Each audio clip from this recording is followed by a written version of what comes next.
Now I was asking Oliver, what are your thoughts on using trailing stops for every trade as a trading plan and rule? I trade Ethereum and it moves quickly and trends in both directions. Trailing stops are one of the 7 important components of a trade, but one has to know when to apply trailing stops. You see, to just automatically apply a trailing stop from the moment you enter a trade until you exit a trade is not proper trading. In fact, that's a very novice-like approach to trading. Every moment of a trade does not call for you to have a trailing stop. There are specific scenarios that might develop in the trade that call for you to have a stop adjustment and to trail from that stop adjustment. But one of the big mistakes I find that many novice traders make is to, number one, adjust their original stop too quickly. So as soon as the stock starts moving in their direction, boom, they're tightening up that stop. That's usually an error. Okay. I find that another error is to tighten when they do make an adjustment or start to trail. The trail is too tight. So the trader is literally begging to be taken out of the trade. All right. That's a common error. Okay. And the other common error, which I told you, is to apply a trailing stop when you're not supposed to apply a trailing stop. I find that traders are adjusting stops when they have nothing to protect. If you've entered a trade and don't yet have anything to protect, what are you adjusting for?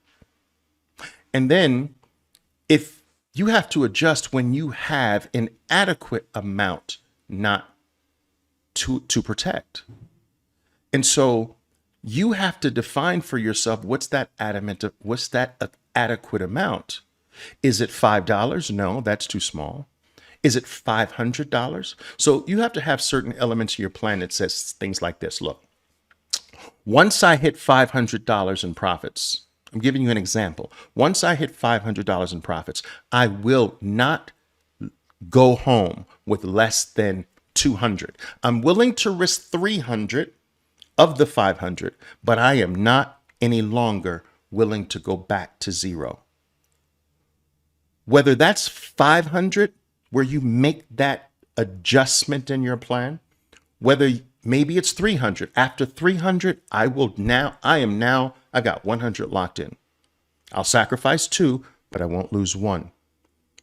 So these are specific examples. And then you need multiple examples. So let's say, okay, once I hit 300, I always go home with a minimum of 100.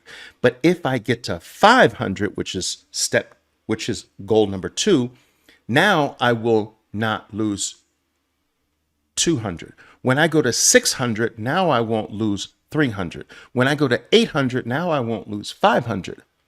Now, this is a proper way to mechanize your stop adjustments.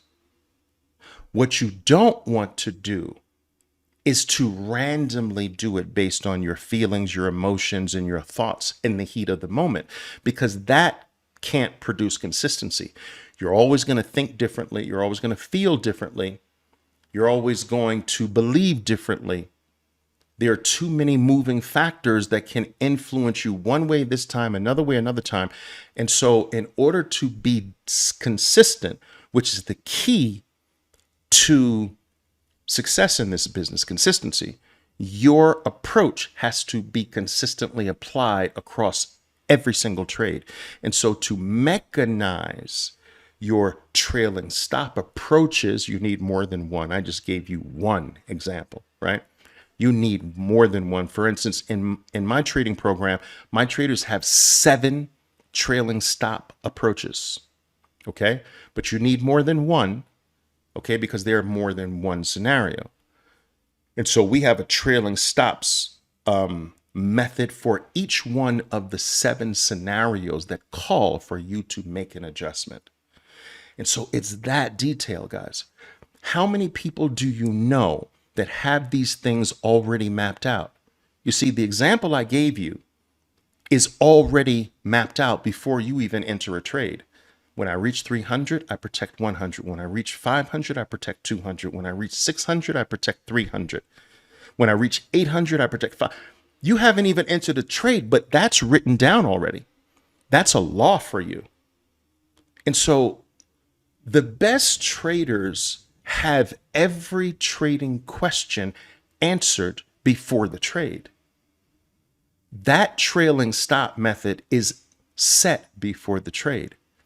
It's the traders that are making decisions off the cuff in the heat of the moment, when they're emotional, when they're fearful, when they're greedy, when they're anxious, when they're uncertain, when they've got all this data coming at them all at once, conflicting things. You can't be consistent if you don't have things already planned out in that scenario. All right. All right. Good questions, guys. Good questions.